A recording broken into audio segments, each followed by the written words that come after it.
Muy bien, y es momento entonces para presentar la primera mesa de esta tarde, que va a tener por título Nuevos alcances para la educación ciudadana en un mundo global y digital. ¿Quiénes van a estar con nosotros esta tarde? Se los voy a presentar inmediatamente. Creo que vamos a tener una conversación muy potente en torno a este tema. Vamos a estar con Nelson Vallejo Gómez. Él está en este momento en Francia. Yo quiero agradecerle a Nelson su presencia. ¿Cómo está Nelson? Bienvenido. Gracias por acompañarnos. Sí, gracias, me complace mucho. Un saludo muy especial para las maestras y los maestros de la derrama magisterial y para todos los participantes en este evento. Y claro, agradecer a las autoridades de la derrama magisterial por esta invitación, en particular a Walter Quiñones y a Luis Espinosa. Y saludo a los compañeros de la mesa. Nelson Vallejo Gómez es filósofo, él es franco-colombiano. Está especializado en políticas educativas públicas, en cooperación internacional y en la obra de Edgar Morin desde el paradigma de la complejidad. Tiene un diplomado de pregrado y de posgrado en la Universidad de la Sorbona París 4. Es doctor honoris causa de la Universidad Ricardo Palma. En el año 2012 se le confirió ese título. En el año 2009 fue condecorado con la medalla de honor, justamente la medalla José Antonio Encinas de derrama magisterial. De verdad que es un lujo tener con nosotros a Nelson Vallejo Gómez en esta tercera jornada del Congreso. Y también se encuentra con nosotros para comentar, para poner temas en discusión, para encontrar siempre nuevas miradas, César Guadalupe, que nos acompaña también y que ya está con nosotros. César, ¿cómo te va? Siempre es un gusto conversar contigo. Buenas tardes. Buenas tardes, Carlos. Un placer y buenas tardes a todos los participantes en el evento. Muchas gracias por la oportunidad de compartir con Nelson y compartir con todos ustedes estas discusiones en esta nueva edición del Congreso Encinas. Un placer. César Guadalupe es un conocido nuestro, es profesor principal de la Universidad del Pacífico. César es doctor en educación y magíster en pensamiento social y político por la Universidad de Sussex en el Reino Unido. También es sociólogo por la Pontificia Universidad Católica del Perú. César actualmente preside la Sociedad de Investigación Educativa Peruana. César estuvo muy involucrado en el Consejo Nacional de Educación, presidió el Consejo en el periodo 2017-2020 y fue funcionario internacional de UNESCO. Sus labores de investigación se enfocan en la relación entre la operación de los sistemas educativos y la formación de una cultura política democrática que contribuye a la afirmación ciudadana y al desarrollo institucional. Gracias nuevamente a ambos por estar con nosotros en esta tercera jornada del Congreso Encinas. ¿Cómo vamos a operar? Voy a dejar en el uso de la palabra a Nelson Vallejo Gómez. Durante 20 minutos lo vamos a escuchar en su presentación. Luego cederemos el turno a César Guadalupe, quien por 10 o 15 minutos tomará la palabra también. Y luego haremos un intercambio de ideas, una conversación entre ambos en torno a lo que se ha dicho y se ha comentado en esta mesa, en este espacio de discusión. Esa sería la dinámica entonces. Dejo el uso de la palabra a Nelson Vallejo Gómez para que comience con su disertación. Nelson, por favor, adelante. Sí, muchas gracias, Carlos. Sobre el tema que nos ocupa hoy, en el marco de la reflexión de tecnologías emergentes para la transformación educativa, nos preocupa saber si esas tecnologías emergentes, en el apuntando a una transformación educativa, van a ayudar a contribuir a la educación ciudadana. Inscribo esta reflexión en lo que he llamado retos y oportunidades de la revolución digital en el campo educativo. Es decir, que enfoco esas tecnologías emergentes desde la cuestión de la revolución digital. Todo lo que tenga que ver con la revolución digital, es decir, con las redes neuronales artificiales o la inteligencia artificial y con la educación, es decir, con el conocimiento, deberá empezar o debería empezar haciendo dos preguntas fundamentales. La primera la hace Edgar Morin y la desarrolla en el capítulo 3, El espíritu y el cerebro, de su tercer tomo, El método, el conocimiento del conocimiento. La pregunta es, ¿qué es un espíritu capaz de concebir un cerebro capaz de producir un espíritu? Hay aquí, acota Edgar Morin, dos nociones unidas en un nudo gordiano imposible de romper,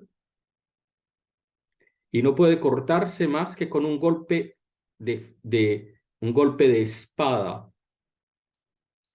Hay una fosa ontológica, lógica y epistemológica entre el cerebro y el espíritu. Los percibimos en la reflexión de manera separada, como dos nociones separadas. En realidad, y es un poco lo que vamos a ver, están totalmente unidos, y es importante saber que están unidos el espíritu y el cerebro para poder entender cómo la producción neuronal artificial, de las redes neuronales artificiales, en el corazón de las tecnologías emergentes, pueden acompañan hoy, transforman, generan nuevas lógicas, y requiere una reflexión epistemológica cuando se trata del tema educativo. La segunda pregunta la planteaba Carlos Marx en sus tesis sobre Feuerbach, la tercera tesis, y la pregunta dice, ¿quién educa al educador? ¿O quién forma a los formadores? ¿Quién es el maestro de maestros? Y la idea aquí es que el mismo educador debe ser educado para modificar las circunstancias y las actividades humanas, es decir, que la educación como tal en su base comporta una dimensión revolucionaria, una dimensión de cambio de paradigmas. Una revolución digital, ¿cuáles son esos retos y oportunidades en el campo educativo? Vamos a discutirlas desde lo tecnológico y lo económico, desde lo pedagógico y educativo, y desde lo sociocultural. Pero tengamos muy pendiente, como dije al principio, que entiendo esas tecnologías emergentes desde las redes neuronales artificiales o desde la inteligencia artificial. Y al igual que la humana, la inteligencia artificial es un concepto complejo que requiere convocar conocimientos interdisciplinarios para ser definida. Se trata de un ecosistema de algoritmos en sistema integral de software y posiblemente también de hardware, diseñados por la mente humana para actuar como la mente humana, sobre todo para planear en escala mayor, pero sin sentimientos ni emociones, tampoco sin humor, en manejo de la información, de su procesamiento y en busca de decisiones que son el resultado de cálculos estadísticos para la información en torno a través de la red de la adquisición y más que interpretación, procesa cantidades considerables de datos. Es un proceso en cadena de toda la información, de la información de manera incluyente y excluyente, utilizando comparaciones, arborescencias, de manera probable y verosímil, como en un espejo. Estas tecnologías emergentes, esta inteligencia artificial, esta red neuronal artificial, busca realizar tareas de aprendizaje y toma de decisiones recibiendo información exterior y direccionándola en sentido determinado. El término de inteligencia artificial fue acuñado por John McCarthy en la conferencia de Dartmouth en 1956. Yo la entiendo más hoy como una red neuronal artificial a partir del trabajo de Stanislas Dehaene, el neurocientífico francés, en su libro Cómo aprendemos, los 4 pilares con los que la educación puede potenciar los talentos de nuestro cerebro. Digamos, para resumir, que la inteligencia artificial, esas tecnologías, la tecnología emergente, en este sentido de la revolución digital, utiliza algoritmos y modelos matemáticos para procesar grandes cantidades de datos y tomar decisiones basadas en patrones y reglas establecidas a través del aprendizaje automático. Es la búsqueda de un aprendizaje en ecoautomatización y en bucle interactivo. Es importante tener esto presente cuando entremos en el tema de las herramientas pedagógicas en base a redes neuronales artificiales que acompañen a la elaboración de contenidos de conocimiento, como en el caso de la aplicación famosa que salió hace poco, el gato, el ChatGPT o el gato GTP. Rápidamente, estas tecnologías emergentes basadas en redes neuronales artificiales se han vuelto cotidianas para nosotros, sean los motores de búsqueda, sea en asistencia virtual de los smartphones, sea en automatización de transportes que se conducen, por ejemplo, ciertas líneas de metro de París ya están totalmente automatizadas, es decir, con inteligencia artificial. Esto hace suprimir, por supuesto, ciertos oficios, crea oficios nuevos. Veremos ya enseguida ese tema. Está en la ciberseguridad, en la lucha contra la desinformación, en la industria robótica, en las compras por Internet. La administración pública hoy maneja la inteligencia artificial en varios puntos de seguridad, de cuestiones administrativas, de manejo de impuestos, de manejo de las arcas del Estado, en la agricultura industrial igualmente. Veamos entonces desde lo tecnológico y lo económico. Según un estudio de la OCDE, las startups especializadas en estas tecnologías emergentes en redes neuronales artificiales han captado 12% del capital mundial en inversión en el 2018 contra 3% en el 2011. Y las publicaciones de investigación en estos temas pasaron de 40.000 en el 2010 a 1.200.000 publicaciones en el año 2019. Estas tecnologías emergentes se han convertido en una prioridad estratégica de toda la política pública, igualmente de las inversiones público-privadas, tanto en los temas de investigación como en tecnología aplicada y en la economía de los países en desarrollo.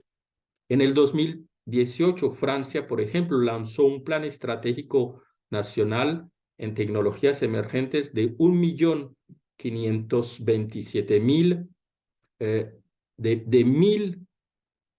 1.527 millones de euros, y daré un ejemplo sobre esto a partir de una estrategia nacional que se llama Territorios Digitales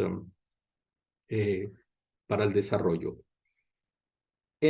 Desde lo tecnológico es importante tener en cuenta que hay un trabajo de concepción, ingeniería de datos, de investigación en lo digital para el desarrollo del conocimiento, y que esto representa hoy para los estados una conciencia de autonomía y de soberanía Es entonces importante tener en cuenta que cuando estamos utilizando esas tecnologías emergentes en herramientas digitales, en aplicaciones, en base de datos, en motores de búsqueda, detrás hay un trabajo de tecnología considerable de inversión. Esto también plantea problemas técnicos de elaboración, de almacenamiento, de mantenimiento de los datos para poder que estas tecnologías emergentes estén funcionando en la utilización de un smartphone o de un computador. Hay unos retos tecnológicos y empresariales para la economía del conocimiento. Es importante tener eso presente. La comercialización igualmente de las tecnologías emergentes es algo muy importante y sobre todo para la educación, porque hay temas de software privados y hay temas de gratuidad de sistemas digitales y de los algoritmos que las componen. Hoy es un combate muy importante porque en función de las patentes de las tecnologías emergentes, toda empresa privada o pública, según el sistema que escoja, queda amarrada por muchos años y pagando el costo de la comercialización de ciertos software. Para la parte de la historia de la tecnología emergente o redes neuronales artificiales o inteligencia artificial, es muy importante recordar que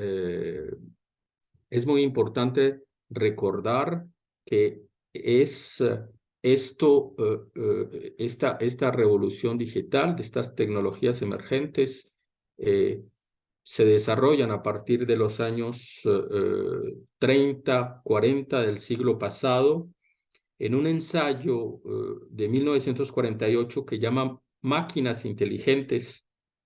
Turing, un matemático, lógico, filósofo, estadista inglés, importantísimo, porque es el que le da el nombre a la máquina de Turing, retoma en sus experimentos la máquina de calcular automáticamente o máquina de Turing y la rebautiza máquina de computación lógica. No es una máquina como tal, se trata de procedimientos matemáticos para teorizar el funcionamiento de la computación y estudiar las propiedades abstractas. La idea es que de manera mecánica se pueda leer y escribir símbolos, codificarlos. Por ejemplo, durante la Segunda Guerra Mundial, los cálculos de Turing ayudaron a descifrar los códigos de comunicación de los nazis.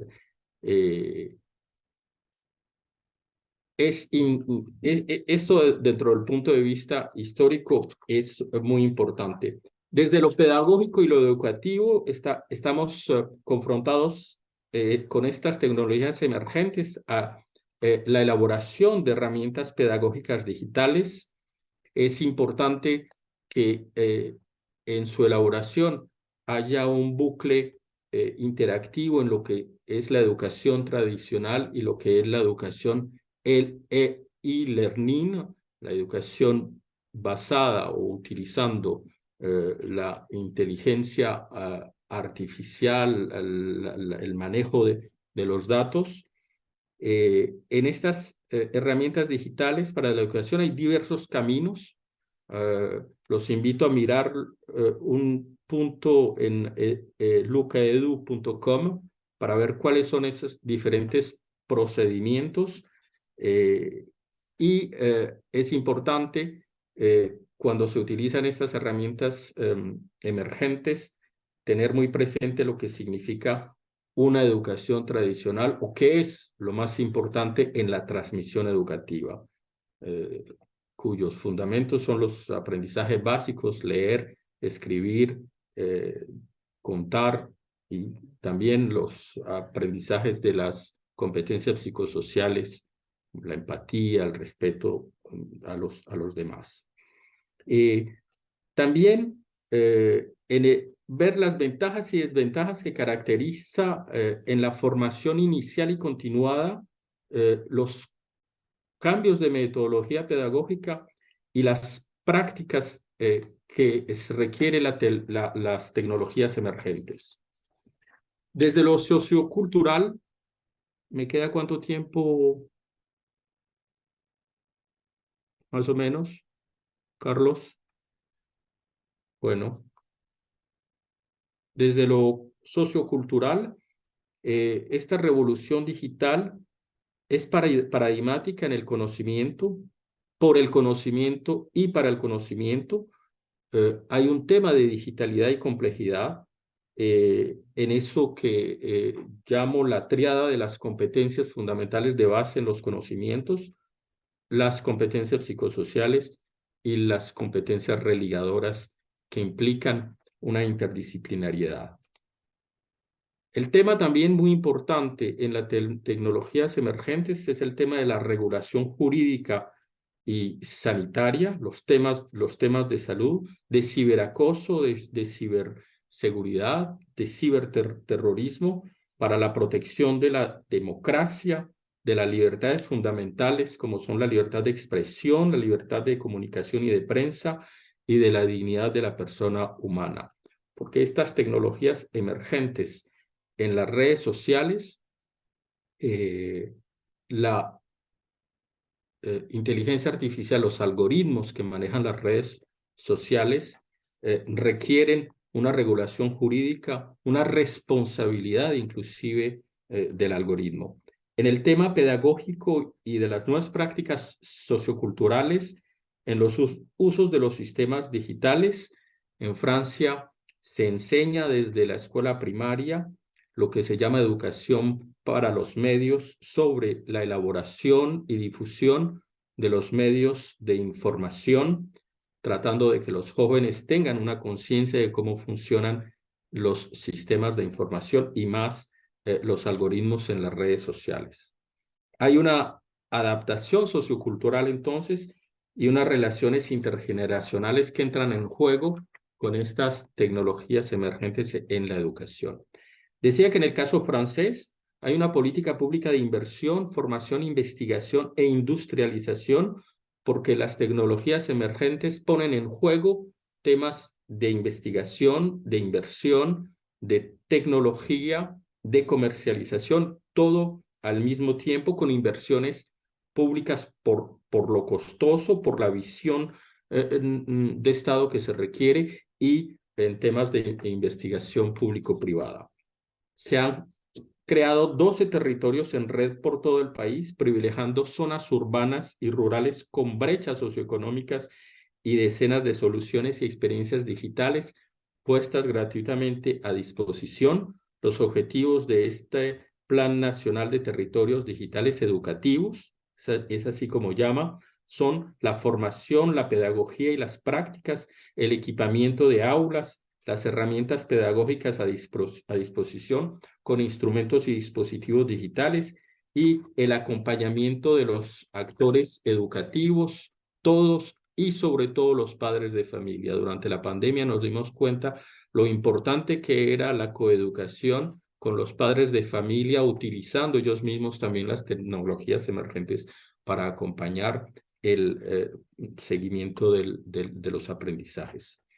Esta formación para lo digital y educativo en la pedagogía y las prácticas de los territorios digitales educativos utiliza webinar, módulos y rutas de formación, encuentros en presencial, plataformas digitales públicas y nacional de formación y materiales pedagógicos, testimonios, podcasts, documentos, videos y prácticas en clase. En la formación en lo digital se han tomado 12 temáticas que son las necesidades educativas particulares, el caso de la inclusión de, sobre todo, discapacidad, el tema pedagógico de la aula invertida, la coeducación, la relación con la familia y los maestros es súper importante, ya lo decía, la pandemia nos lo mostró. Los padres de familia entendieron lo importante que era ser maestro y los maestros entendieron lo importante que era estar en relación con los padres de familia. La colaboración en equipo pedagógico es muy importante también para la utilización de las plataformas pedagógicas y la elaboración de nuevos métodos de educación. La Nelson, dos interactividad, minutos, por favor. ¿sí? 2 minutos para 2 minutos. terminar, por Ok. favor. La cooperación entre alumnos es otro de los temas, el actuar y aprender en un datamundo, en un mundo hoy donde la cantidad y el manejo de los datos es muy importante. La articulación presencial a distancia, la robótica y la programación. Hay soluciones digitales educativas con labelización, territorios digitales educativos. Muy importante que a partir de la política pública se defina, tenga una visibilidad y una claridad la propuesta de las herramientas digitales a disposición de lo educativo para tener una visión global y poder hacerle un seguimiento al desarrollo de esas tecnologías en los temas educativos. Concluyo considerando que el aumento de lo tecnológico en pensamiento, palabra, obra, misión y omisión requiere que de ese desarrollo cuantitativo se tenga también una visión cualitativa. Del robot a la sonrisa, entre más ciencia y tecnología, urge más conciencia y humanología. La pandemia del COVID-19 nos lo mostró. Los robots no van a reemplazar a los profesores y la transmisión educativa requiere una empatía que los robots no aportan. La democracia y learning y una democracia ilustrada es otra de las apuestas. Una conciencia digital ecológica, el impacto ecológico de las tecnologías emergentes todavía no se ha dicho, pero el costo en energía de la utilización de smartphone únicamente para mandar fotos y sonrisas es un costo ecológico y energético considerable en el mundo hoy en día. La política público-privada en la inversión y el circuito virtuoso del continuum, inversión, formación, investigación, industrialización, bienes públicos y finalmente tecnologías emergentes para la educación y para una ciudadanía ilustrada, pero más para una poética de civilidad que religue la tríada responsabilidad, solidaridad y fraternidad. Muchas gracias por su atención. A ti las gracias, Nelson. Ha sido Nelson Vallejo Gómez quien nos ha dado esta aproximación inicial al tema de esta mesa que tiene que ver con los nuevos alcances para una educación ciudadana en un medio global y digital. Gracias nuevamente, Nelson, por la presentación.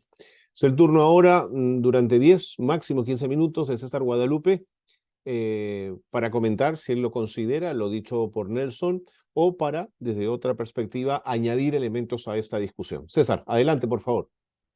Muchas gracias, Carlos. Efectivamente, en realidad no tengo algún punto que plantear críticamente a la presentación de Nelson. Al contrario, me parece súper interesante. Lo que yo quiero aprovechar es la presentación de Nelson para sacar un par de aristas más que creo que valdría la pena que los colegas que están participando de Encinas esta tarde tengan también en cuenta de cara o con relación a algunas partes no tan amables del mundo en el cual nos movemos. Y la primera cosa que quisiera mencionar tiene que ver con esto de tecnologías emergentes y cuán emergentes son. Hay cosas que están emergiendo y a veces sentimos que hay un torbellino de cosas muy nuevas que nos arrastra y no sabemos cómo manejarlo. Y eso en realidad no es tan nuevo, digamos, el proceso de desarrollo de todas estas cosas. Nelson ya lo mencionó, digamos, estamos hablando de ideas, postulados, intentos que empiezan hace prácticamente 80, 90 años y que han ido construyéndose a lo largo de los últimos 100 años y desarrollándose así. Y entonces, por un lado, no es tan nuevo, por un lado, hay, digamos, es nueva la masificación de algunas cosas, es nueva la presencia de muchas de las cosas que tenemos, pero son desarrollos que tienen fundamentos, cimientos que se han ido construyendo a lo largo del tiempo. Y digo esto fundamentalmente por una razón, porque hoy se siguen construyendo cimientos de lo que va a pasar dentro de los próximos años, y lo que va a pasar en los próximos años, si esto nos parece un poco complicado y un torbellino que nos avasalla, puede ser aún más complicado. Para empezar, todo lo que es la tecnología digital está basada en un supuesto. Los procesadores de información, que son las computadoras, operan sobre tecnología digital, es decir, digital quiere decir 0 y 1, estados perfectamente definidos, o es 0 o es 1, o es encendido o es apagado, una lógica binaria. Y la computación cuántica, que trabaja con probabilidades y con estados de incertidumbre, por un lado, va a permitir, y está ya en pleno desarrollo, procesar de otra manera. Y eso va a significar procesamientos mucho más abundantes de información, por un lado, y por otro lado, la posibilidad de empezar a lidiar con cosas que la computación actual no puede, ¿ya? Que tienen que ver con la computación actual es muy buena para manejar grandes volúmenes de información, pero grandes volúmenes de información no es equivalente a manejar complejidad. La complejidad requiere, por ejemplo, introducir elementos de incertidumbre que son mucho más complicados con los modelos actualmente existentes, aunque hay muchas cosas que van por ese lado también. Y por eso es que muchas de las cosas que nos asustan hoy día, yo creo, quiero citar acá a un investigador peruano que es Eduardo Villanueva. Eduardo Villanueva trabaja en este tipo de temas y creo que tiene las cosas bastante claras, y creo que vale la pena que busquen el blog de Eduardo Villanueva y revisar las cosas que él está planteando sobre esto. Cuando Eduardo Villanueva habla sobre el ChatGPT, básicamente lo define como una gran cotorra, ¿no? Una gran cotorra que puede producir texto a partir del modelamiento de cómo funciona el lenguaje natural, pero no hay intención, no hay propósito, no hay significado, por lo menos todavía. Y esa es una cosa que es bien importante entender, digamos, entender en estas tecnologías emergentes qué es lo que ha emergido, qué es lo que está por emerger, cuáles son los alcances, cuáles son los límites, cuáles son los problemas que tiene. Millones de virtudes, no voy a entrar en ninguna y creo que son muy importantes las cosas que ha mencionado Nelson, pero sí voy a mencionar algunas otras cosas que nos preocupan del mundo contemporáneo, y muchas veces en las conversaciones se asocia, no necesariamente con razón, estos problemas que voy a mencionar a las tecnologías digitales, pero alguna relación puede haber, pero hay que explorarla con calma. No es que por culpa del TikTok es que los chicos no pueden leer, o sea, es más complejo que eso, y estas cosas también hay que mencionarlas y tenerlas en cuenta. Primero, vivimos en un mundo en el cual desde hace unos veintitantos años hay una caída sistemática de los niveles de capacidad de las personas en términos de pensamiento abstracto. Si en el siglo XX las capacidades de pensamiento abstracto fueron desarrolladas por la expansión de los sistemas escolares y la presencia de la ciencia en la vida diaria, y esto es lo que se llama el efecto Flynn, lo que ve el siglo XXI es una reversión del efecto Flynn. ¿Por qué? Eso todavía no está muy claro, pero está asociado a un segundo problema que está documentado ya prácticamente para todas las lenguas europeas. Es un empobrecimiento en el uso sistemático cotidiano de la lengua. Vean las conversaciones diarias de las personas. El castellano tiene muchísimas formas verbales, todas muy bonitas para construir y preconstruir formas, construir ideas más o menos complejas. Las personas se expresan con algunas formas verbales muy básicas, con muchas limitaciones para manejar cláusulas subordinadas, con muchas limitaciones para manejar un vocabulario más extenso. ¿Y de dónde viene eso? ¿No? No digo que venga de las tecnologías digitales actuales, digo que son atributos del mundo actual que hay que tomar en cuenta, y eso está asociado a la caída en la práctica de la lectura, pero la caída en la práctica de la lectura no solamente es porque la gente ya no lee, es más complejo que eso, y está asociado a una lengua empobrecida, a un tipo de pensamiento que es bastante más plano, bastante más concreto, funcional en general en las personas, y mayores dificultades para construir ideas abstractas, operar con hipótesis abstractas, con pensamiento, con condicionales y demás.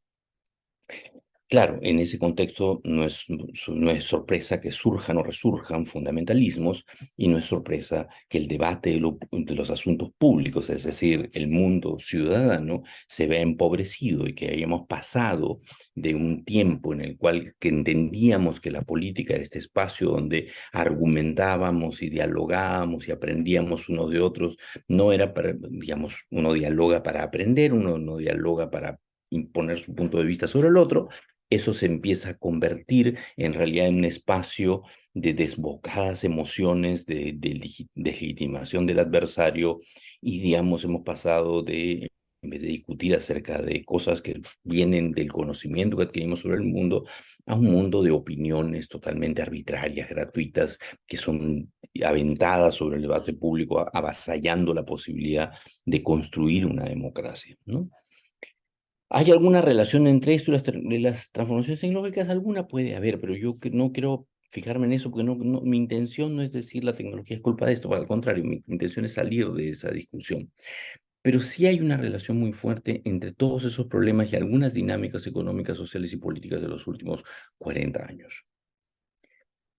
Si nosotros tenemos una determinada operación, pues solo voy a poner un ejemplo de las redes sociales. Creemos que las redes sociales en realidad son nuestros espacios, como Twitter, es un espacio realmente de terror, digamos. Si antes uno iba a la casa del terror para asustarse, ahora basta abrir Twitter, digamos. Eso es una cosa que o provoca o terror o provoca repulsión, básicamente, lo que vive ahí.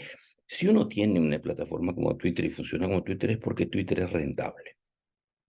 Y es ahí hay uno de los problemas que ha mencionado Nelson al final, cómo se regula esto. Y es muy difícil regular esto. Cuando la lógica que prima detrás de la operación de las grandes corporaciones que manejan todo esto es la lógica de la rentabilidad, no tenemos por qué esperar que sea esto manejado de una manera pro democracia o pro educación o pro pensamiento abstracto o pro desarrollo de las competencias lingüísticas o pro cualquiera de las otras cosas que a nosotros nos puede parecer valiosas. Esto opera en función de qué cosa es rentable. Y ahí hay una limitación muy profunda del mundo contemporáneo, digamos. Y esa lógica de qué cosa es rentable es la que produce, por ejemplo, obsolescencia programada en los equipos tecnológicos, que significa un tremendo desperdicio de energía, un tremendo desperdicio de materiales en un mundo que tiene problemas importantes de sostenibilidad. Frente a todo esto, ¿qué tiene que ver nosotros los educadores, la escuela o cómo nos posicionamos? Yo creo que hay varias cosas que hay que discutir en serio sobre eso y esto está bien vinculado a la construcción de sociedades democráticas y a la idea de ciudadanía. Para empezar, las sociedades democráticas y la idea de ciudadanía se basan en una cosa que tiene que estar internalizada por las personas. La democracia no es que haya elección, la democracia es que las personas en primer lugar entendamos, comprendamos y vivamos sobre la base de la idea de que todos somos iguales. Y esa idea, y esa es la mala noticia, es una idea profundamente abstracta. Y si no desarrollamos masivamente capacidades para procesar, asimilar y de manejar esa idea, internalizar esa idea y que eso se convierta en sustento, no solo de las cosas que reflexionamos y decimos de la boca para afuera, sino de las prácticas cotidianas que tenemos donde las cosas operan no necesariamente con mucho argumento, estamos en problemas en términos de construcción ciudadana, ¿no es cierto? Entonces, y esa idea y todo el pensamiento abstracto reposa sobre competencias lingüísticas básicas. Y no estoy hablando de la lectoescritura, estoy hablando del manejo en general de la lengua. Si uno mira alrededor nuestro en el mundo contemporáneo, lo que uno ve es un empobrecimiento en la capacidad comunicacional de las personas, que está asociado a algo que dijo hace ya bastante tiempo, a muy pocos años del inicio del Internet tal y como lo conocemos, Giovanni Sartori. Giovanni Sartori señalaba que había una transformación profunda que empezaba con la televisión y se continuaba con el Internet, se iba a desarrollar más con el Internet. Él escribió esto a finales de los años 90. Internet, como lo conocemos, empieza a operar a nivel central en los años 90, 92, 93, ¿no? Y esa transformación es una transformación que está asociada a haber pasado de un mundo en el que la comunicación estaba basado en la palabra y en el recurso de la lengua como un recurso simbólico que nos permite construir ideas complejas, a una comunicación que es profundamente visual. Y las imágenes no pueden asociarse a conceptos complejos y abstractos, pero las imágenes son siempre imágenes concretas. Y entonces lo que Sartori veía era que estábamos viviendo una transformación y pasando a una sociedad que él decía de post-pensamiento. Y el ser humano dejaría de ser un homo sapiens para convertirse en un hombre sabio que piensa en un homo videns. Ese es el nuevo título del libro que publicó en el 98, Homo videns, un hombre que ve, ¿no? Y entonces manejado por lo visual, y eso termina limitando las posibilidades, por ejemplo, de este tipo de conversaciones. Yo me alegro que no estemos usando PowerPoint en esta sesión, especialmente por eso, ¿no? Porque estamos descansando sobre la palabra y no estamos descansando sobre la imagen. Y todas las nuevas tecnologías descansan sobre la imagen y la operación multimedia, porque eso tiene un impacto emocional y un manejo emocional X, Y, Z, pero que termina teniendo un costo en términos de esta construcción. También se pueden usar las nuevas tecnologías, obviamente, para desarrollar ideas más complejas, para representar mundos más complejos y cosas más complejas, pero el mundo más cotidiano no es así. Entonces, la construcción de ciudadanía, si yo tuviera que decir algo, y lo voy a exagerar en este comentario, ¿ya? No me lo tomen, por favor, literalmente, porque es intencionalmente una exageración. Si la construcción de ciudadanía pasa hoy día en el mundo por algo, es por la recuperación de la capacidad para poder manejar competentemente nuestras propias lenguas. Porque sin eso no hay ideas abstractas, sin eso no hay capacidad de argumentación lógica en serio, sin eso no hay posibilidad de diálogo y sin eso nos volvemos hordas como las que uno ve todos los días en Twitter. Muchas gracias. A ti las gracias, César. Gracias también por esa presentación y esos temas importantísimos que has planteado en esta discusión. Nelson, no sé si hay algo que quisieras añadir a lo que ha dicho César, que sientes que valdría la pena darle otra mirada o tomarla para ir hacia otro camino. Sí, quiero compartir con César, gracias César por tus reflexiones, quiero compartir con él la importancia del aprendizaje del lenguaje como lo más fundamental desde la primera infancia.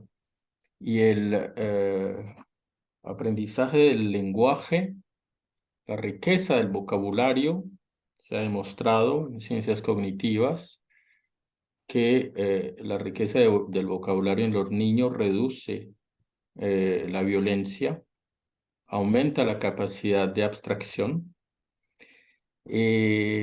pero para que el desarrollo del lenguaje, el aprendizaje del lenguaje sea valioso para los niños, eso requiere un combate cotidiano entre los padres de familia y luego cuando los niños entren en la escuela con los maestros. Está comprobado que son los niños de mayor alcance socioeconómico quienes tienen un mayor número de vocabulario, mayor número de palabras, aunque desafortunadamente con el desarrollo y de los smartphones, de los teléfonos celulares, que se han convertido ya en los niñeros o las niñeras de los niños, porque los padres de familia le pasan el teléfono a los niños para, mm, para que los dejen tranquilos, para que dejen tranquilos a los padres de familia, efectivamente con un mayor desarrollo de lo visual, pero con graves problemas de desarrollo del lenguaje, porque el lenguaje, el aprendizaje del lenguaje pasa por la mirada, por el cariño, por la empatía y por la imitación. Es fundamental en el aprendizaje del lenguaje.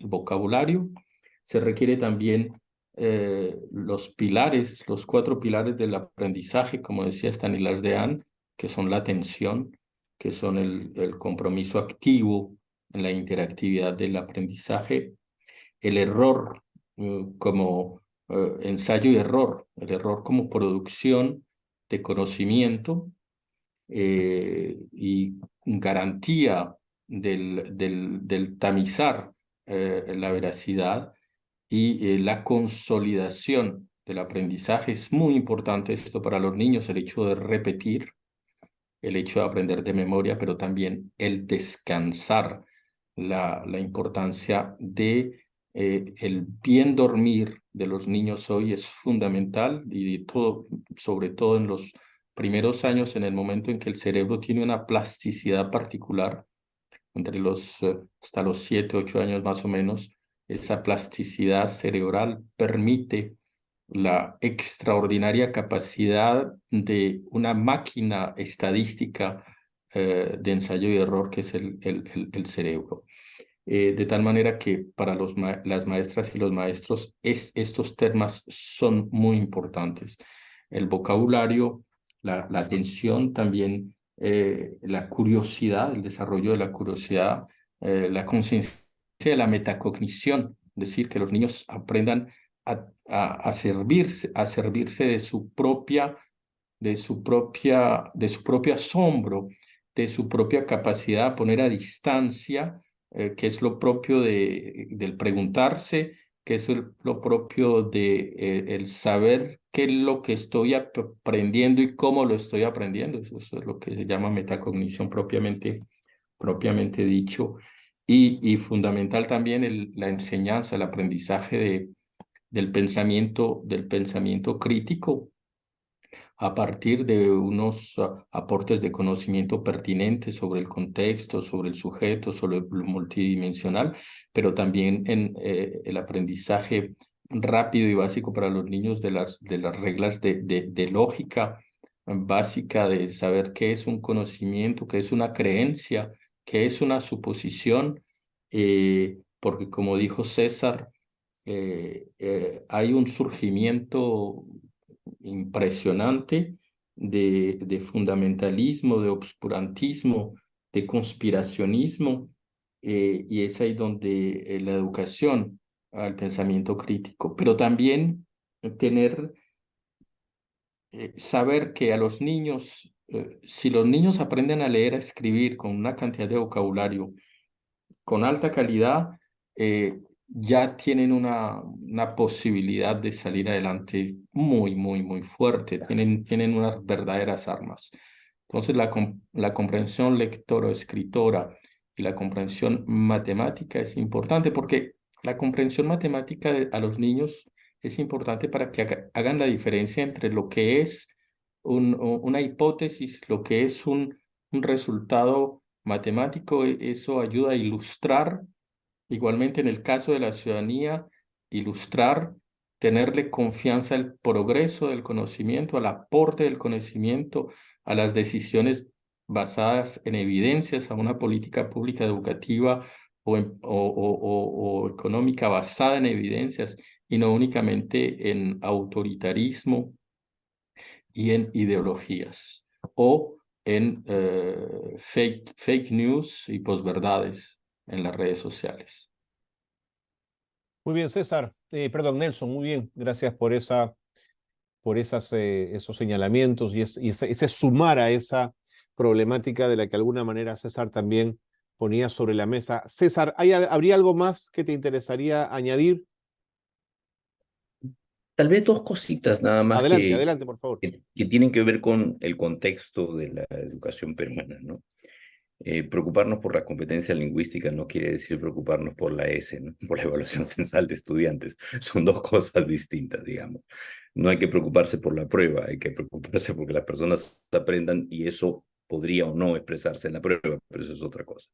Creo que hay que empezar a desterrar algunas cosas que en estos últimos años han marcado demasiado la práctica educativa y la política educativa, como la apuesta por cierto tipo de datos que no necesariamente expresan lo que queremos hacer y recuperar la complejidad de este trabajo en el aula, el trabajo con los padres, en el desarrollo de las competencias lingüísticas, ¿no es cierto? Hay que empezar a leer, hay que empezar a contarnos cuentos, hay que empezar, que además son espacios, el narrar cuentos en comunidad, en círculo, alrededor de una fogata, fue la manera como empezamos a hacernos seres humanos digamos, ¿no? Y digamos que tiene esta dimensión cognitiva importantísima en el desarrollo de las competencias comunicacionales, pero que también tiene una dimensión afectiva profunda, sin lo cual esto no funcionaría. Pero digamos, creo que hay que dimensionar las cosas y tratar de empujar, darnos cuenta, creo yo, o ser conscientes de que estamos viviendo en un mundo donde conocimiento y opinión parecen intercambiables, parece que da lo mismo, y eso felizmente los griegos lo tenían, tenían claro que no hace más de 2000 años, ¿no es cierto? Y tenemos que recuperar esa diferencia y internalizar esas diferencias entre una opinión arbitraria y algo que es realmente el fruto de la reflexión, el conocimiento, la experimentación, la observación, el uso de la lógica, ¿no? Herramientas básicas que pueden, digitales que hoy día existen, que nos pueden ayudar en ese desarrollo. Por ejemplo, que los chicos aprendan a programar es importantísimo, porque los lenguajes de programación son estructurados y son profundamente lógicos. Cada vez es menos necesario, porque en realidad el ChatGPT puede programar por uno, escribe las rutinas por uno. ¿Ya? Eso uno le dice lo que tiene que hacer, se las escribe. Pero es importante esa práctica también como desarrollo de pensamiento lógico, de secuencia, de estructura para armar ideas, que refuerza la competencia lingüística general y la capacidad de hacer esto en una conversación como la que estamos teniendo ahora, digamos. Yo creo que, insisto, no estoy diciendo que eso es lo único importante, estoy intencionalmente subrayando casi exageradamente esto, pero sin ello va a ser muy difícil que construyamos la ciudadanía que se supone que hemos declarado como objetivo de nuestro proyecto educativo nacional, ¿no? De Y acuerdo. digamos que Sí, para aprender a programar se requiere empezar desde la primaria a enseñar matemáticas y enseñar matemáticas de manera cualitativa. Está comprobado que un sistema educativo que no considera las matemáticas como fundamental es un sistema educativo que no prepara a futuros ingenieros y a un desarrollo económico considerable. Las matemáticas desde la primaria y las competencias lingüísticas, las ciencias cognitivas le aportaron al estructuralismo lingüístico el hecho y el hecho de que las competencias lingüísticas en el aprendizaje de la lectura comportaban también intrínsecamente competencias afectivas. César lo recordó. Aprender a leer y a escribir es una aventura afectiva, pero mm, es una aventura de conocimiento y es importante que los maestros y las maestras sepan que hoy en día ya tenemos métodos en evidencias aportados por las ciencias cognitivas que nos muestran cuál es el método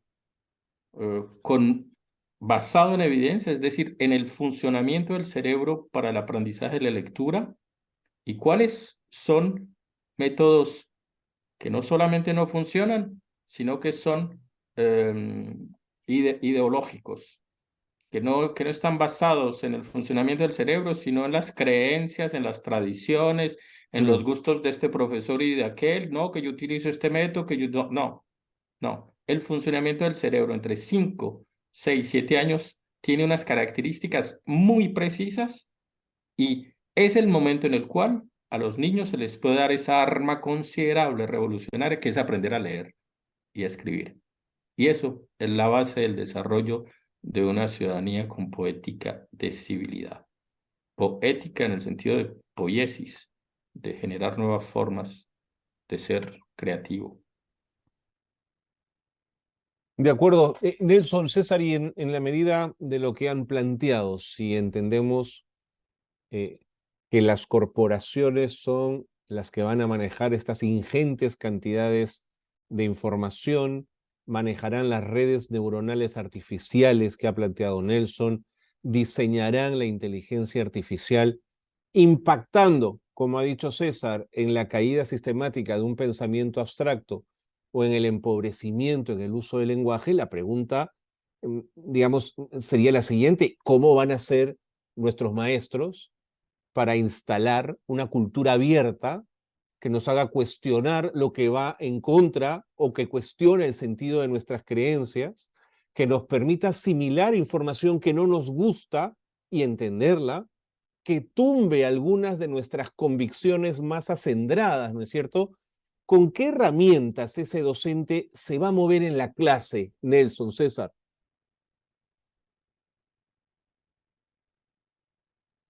A ver, déjame empezar.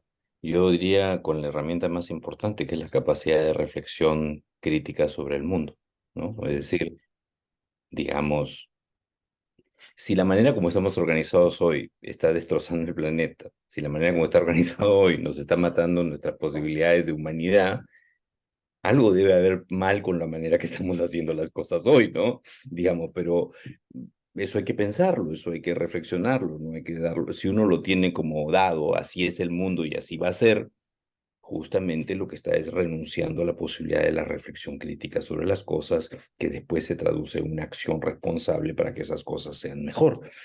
Y ese es el sitio de la escuela. La escuela de hoy no la concebimos como en el siglo XIX, la escuela de formar personas para que se adapten al mundo y funcionen dentro de determinados cánones, sino la idea para crear de una escuela que cree personas libres, que autónoma y reflexivamente definen sus propios proyectos de vida y contribuyen a crear, dialogando con otros, un proyecto de vida en colectividad. Digamos, la herramienta fundamental es el pensamiento.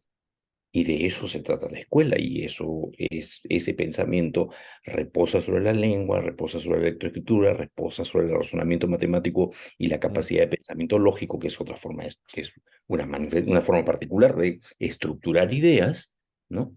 Sin lo cual estamos en problemas. Entonces yo creo que si hay alguien que tiene equipamiento para lidiar con esto, es justamente el sistema educativo, porque su tarea hoy está concebida alrededor de la capacidad de crear personas que autónomamente, con libertad, definan cursos de acción, utilizando su capacidad reflexiva para ello, ¿no? Nelson.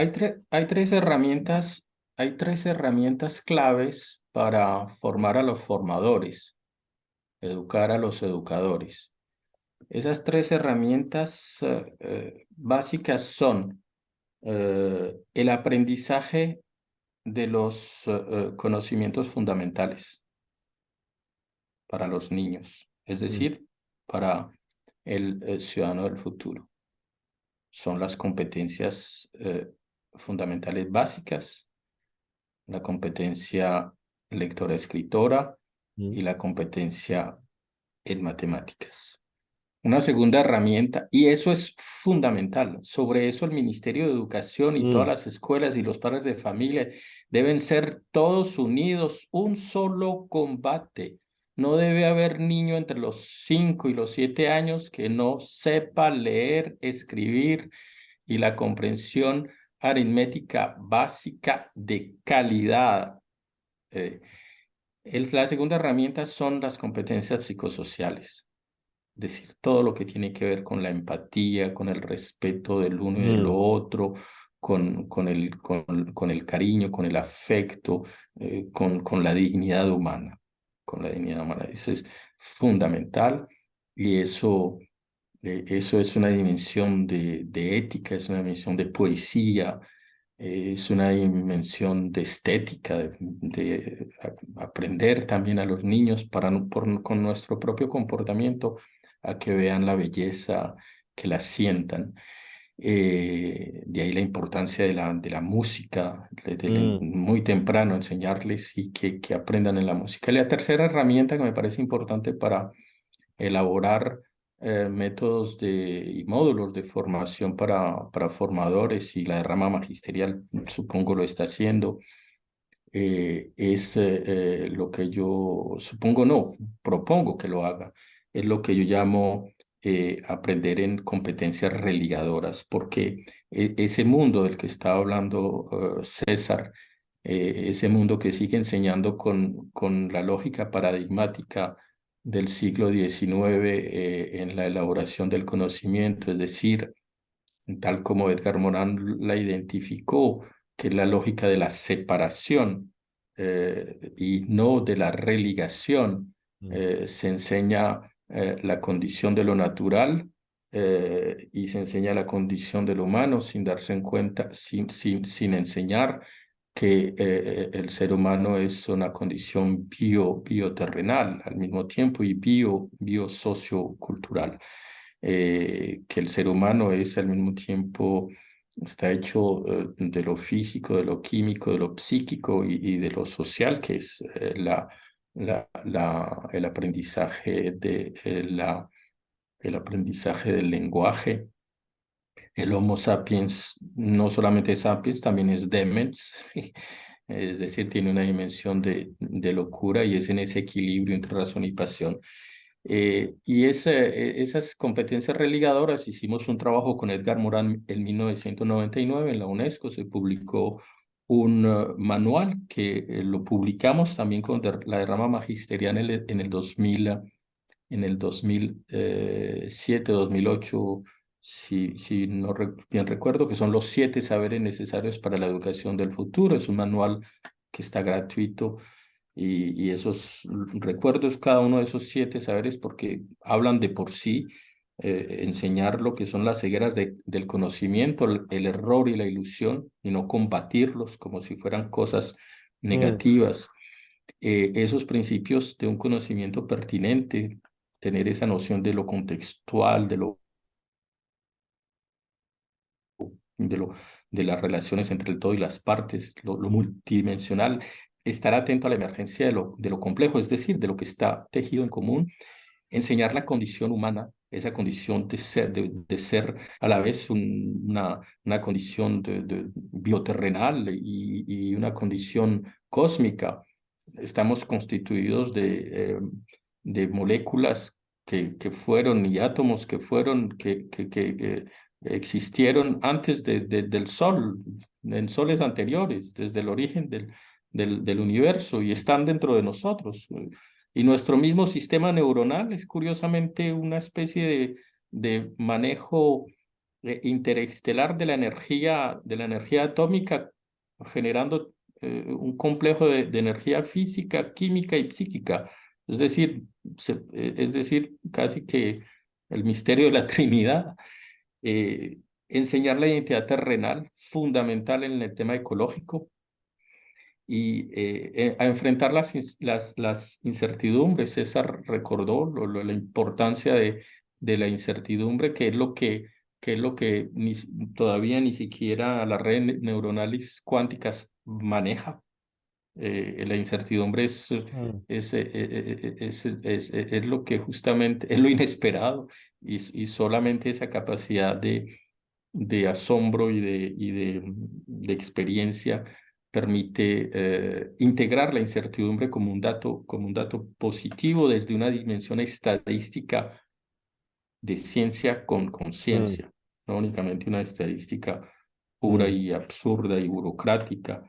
Y por supuesto enseñar la comprensión humana y la ética del género humano, que es la propuesta es que sea una ética en donde se tenga una visión religante de la dimensión del humano, es decir, a la vez el individuo desde su dimensión psíquica, su contexto social, histórico y su relación con el impacto ambiental, con el entorno, con la naturaleza. Gracias, Nelson, también y a César por haber respondido a esta pregunta. Creo que me queda tiempo para una pregunta más y quisiera tomar aquello que Nelson mencionó, que tiene que ver con la educación para los medios como un elemento fundamental para la construcción de ciudadanía. Mi preocupación, Nelson, es que en los años 80 teníamos 5 canales de televisión y 4 radios importantes. Hoy cada uno es un prosumer, cada uno produce contenido y produce noticias. ¿Cómo educamos esto? Digamos, ¿por dónde agarramos a este toro que parece que es muy difícil de lidiar? Nelson, César, les dejo la pregunta a los dos para su reflexión. Bueno, en el caso de Francia, la educación a los medios y a la información es sobre todo sobre cómo se producen los medios de información, cómo entran en juego las relaciones económicas, tecnológicas, Básicamente una pedagogía una pedagogía que permita identificar las fuentes de información o contrastarlas. Es súper importante que los jóvenes aprendan a contrastar las fuentes de información y que tengan herramientas pedagógicas para identificar lo más rápido posible el juego de las fuentes de información en donde se generan las cadenas de posverdades y de conspiracionismo. Eso requiere, por supuesto, una cierta serenidad en el acercamiento a la información, en no comer chucha por liebre, como dicen en Colombia. Los adagios son muy importantes, enseñarle los adagios para que, como nos los enseñaban los abuelos, para poder identificar las apariencias de la veracidad. Y volviendo un poco al tema de quién va a educar a los educadores, la respuesta es la política pública de educación que se tenga. Es la política pública de educación que se tiene en el seno de una sociedad con una dimensión clara de lo que ciudadanía significa, de lo que significan valores y dignidad, de lo que significa la responsabilidad. Esa política de educación, de cómo se está enseñando los aprendizajes básicos, esa política de educación, la política educativa es la herramienta para educar a los educadores. César, por favor. Solo para subrayar algo que dijo Nelson antes. Nelson antes mencionó un texto que yo creo que es de lectura obligatoria para los profesores, que es Los 7 saberes de Edgar Morin, ¿no?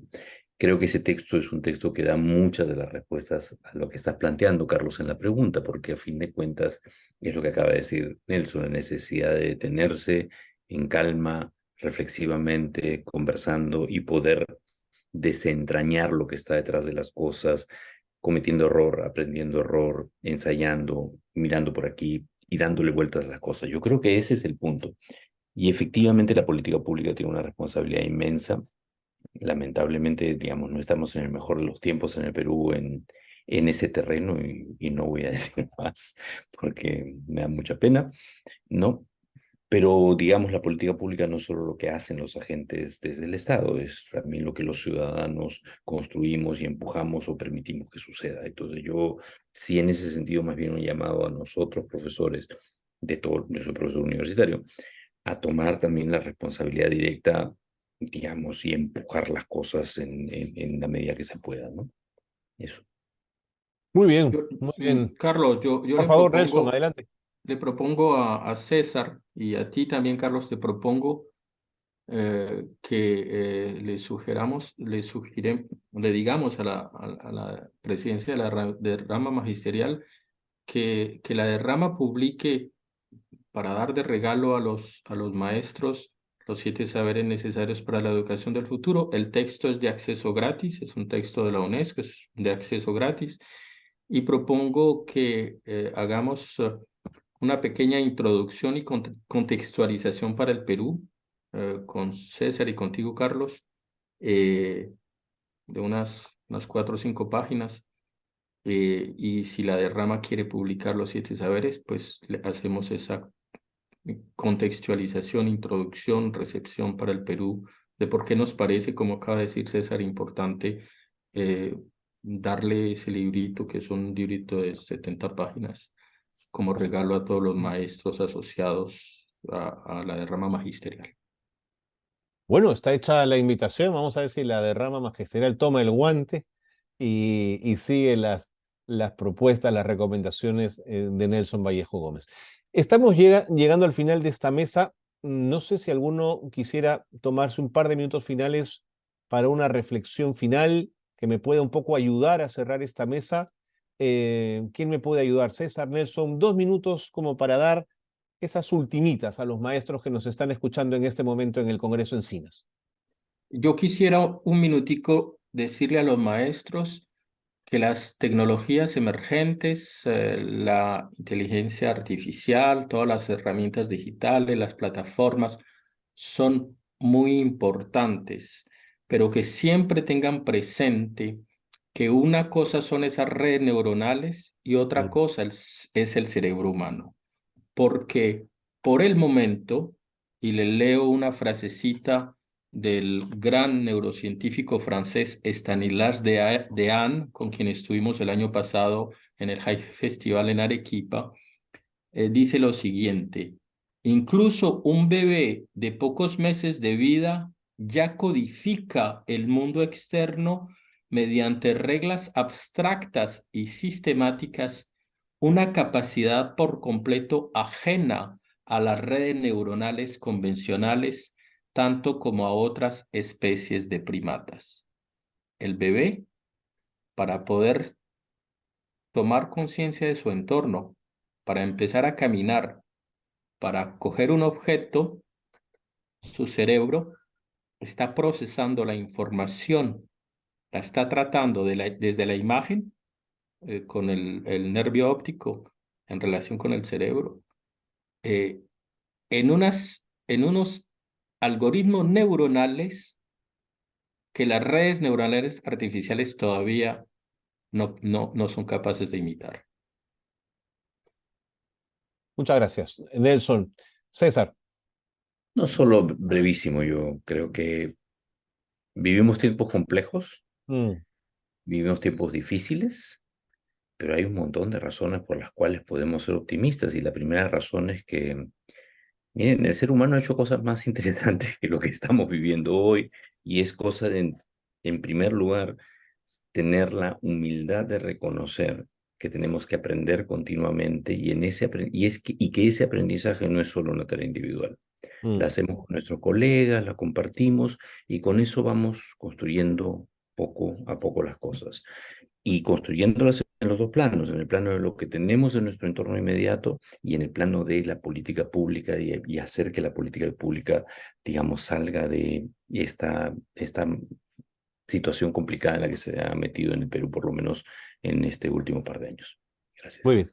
Y recordemos que ese ser humano empieza por ser un bebé, y un bebé, si tú lo miras atentamente, es la aventura en miniatura de toda la historia de la humanidad en un comienzo. Y cuando empieza a aprender a leer y a conocer los signos del mundo, está reproduciendo toda la historia de la humanidad.